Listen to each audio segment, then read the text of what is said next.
சட்டமன்ற தேர்தலில் தான் வெற்றி பெற்றால் மதுரவாயல் தொகுதியில் அடிப்படை பிரச்சனைகளுக்கு முன்னுரிமை கொடுத்து முன்னேற்றுவேன் என்று தாவேக வேட்பாளர் ரேவந்த் சரண் தெரிவித்துள்ளார்.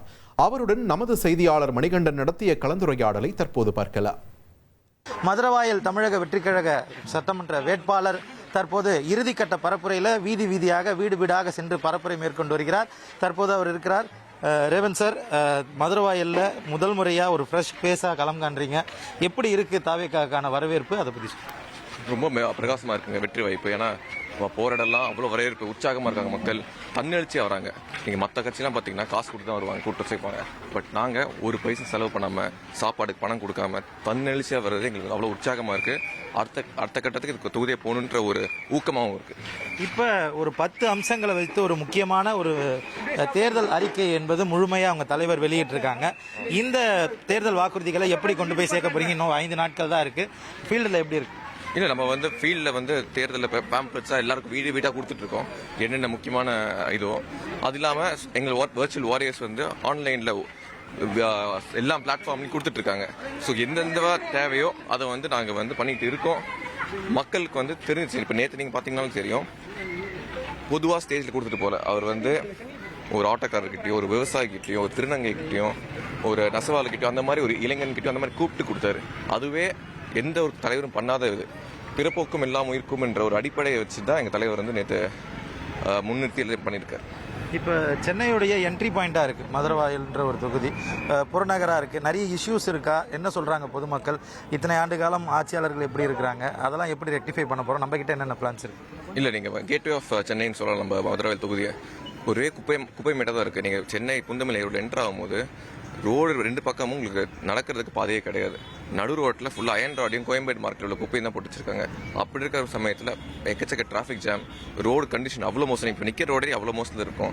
நம்ம நடந்து வரும்போதே 2-3 தடுக்கி விழுந்திருப்போம். எல்லாருமே பெண்கள் நிறைய நடக்கிறாங்க. அது மட்டும் இல்லைங்க, நீங்கள் அந்த எலிவேட் ஹைவே போன்றதுன்னு சொல்லி கடந்த 15 வருஷமாக துரு பிடிச்ச அயன் ராட் அப்படியே இருக்குது. அதனால பல ஆக்சிடென்ட் நடக்குது. சுற்றி பள்ளிக்கூடங்கள் இருக்குது, குழந்தைங்களுக்கு சிரமப்படுறாங்க உங்களுக்கு ரோடு கிராஸ் பண்ணுறதுக்கோ சரி. ஸோ பல பிரச்சனைகள் தொகுதியில் இருந்திருக்கு. அதிமுகவும் இந்த எம்எல்ஏ வந்திருக்காரு, திமுக எம்எல்ஏ வந்திருக்காங்க. கடந்த 10 வருஷமாக இந்த தொகுதியை அவங்க கண்டுக்கிறதே இல்லை. வெறும் அவங்க தெரிஞ்ச கான்ட்ராக்டருக்கும் டெண்டர் கொடுத்துருக்காங்க தவிர மக்களை பற்றி ஒரு சிந்தனையே கிடையாது இந்த ஆட்சி காலத்தில். ஸோ அடுத்த மதுரவாயலை நீங்கள் ஒரு வெற்றி பெற்ற போது எப்படி மாற்றுறதுக்கு திட்டம் இருக்குது? நம்மக்கிட்ட மதுரவாயலை இன்னும் மச் மோர் பெட்டராக மாற்றுறதுக்கு என்னென்ன? இந்த ஃபஸ்ட்டு அடிப்படையான விஷயத்துங்கள் மக்கள் கொடுக்கணும். அது எல்லாருக்கும் தேவையான ஒரு விஷயம். இப்போ நம்ம டி நகர் உங்கள் பக்கத்தில் பார்த்தீங்கன்னா அடிப்படை விஷயங்கள் கிடைக்குது. இங்கே நம்ம சிட்டிக்குள்ளே தான் இருக்கும். நம்ம தாண்டி சென்னை சிட்டி ஹார்ட் ஆஃப் சிட்டிக்குள்ளே என்ட்ராகிறோம். இங்கே அடிப்படையான காற்று ஃபுல்லாக மாசமாக வந்துருக்கு. ஐயப்பக்கம்லாம் போனீங்கன்னா சுற்றி வீடு இருக்குது, நடுவில் உங்களுக்கு குப்பை எரிக்கிறாங்க. அந்த மாதிரி இருக்கும்போது எப்படி முதியோர்கள் குழந்தைங்களை வாழ முடியும்? சுவாசிக்கிற காற்றுலேயே அவ்வளோ மாசு அடைஞ்சிருக்கு. அது மட்டும் இல்லைங்க, இங்கே பெண்கள் பாதுகாப்பு சுத்தமாக கிடையாது. ஏன்னா உங்களுக்கு தெருவிலுக்கு இங்கே பாதி எரியுது இல்லை. நான் பிரச்சாரம் போகும்போதே பார்க்குறேன், எங்கேயுமே தெருவுக்கு எரியுது கிடையாது. சிசிடிவி கேமரா நீங்கள் பார்ப்பீங்க, ஒரு சிசிடிவி கேமரா பார்க்க மாட்டீங்க. அவ்வளோ மெயின் ரோட்லேயே சிசிடிவி கேமரா இல்லை. அப்போ நீங்கள் ஒரு சின்ன தெருவோ ஒரு மெட் பார்த்தீங்கன்னா எப்படி இருக்கும்? ஸோ பெண்கள் பாதுகாப்பு சுத்தமாக கிடையாது. ஒயின் ஷாப் சுற்றி இருக்குது, ஒரு பள்ளிகளும் சுற்றி இருக்குது, ஒரு ஹாஸ்பிட்டல் சுற்றி இருக்குது. அப்புறம் எப்படி நடமாட முடியும்? 6-7 மணிக்கு அப்புறம் பெண்களோ குழந்தைங்களோ நடமாட ரொம்ப கஷ்டமாக இருக்குது. அது மட்டும் இல்லை, விளையாட்டு திடல் சுத்தமாக கிடையாது. ஏதோ 2 பார்க் மட்டும் கட்டி கொடுத்துருக்காரு கடைசி சில 2-3 வருஷத்தில். தவிர விளையாட்டு திடலே மக்கள் கிடையாது. அதனால போதை கலாச்சாரம் அதிகப்படியாக இந்த தொகுதியில் இருந்துட்டு இருக்கு.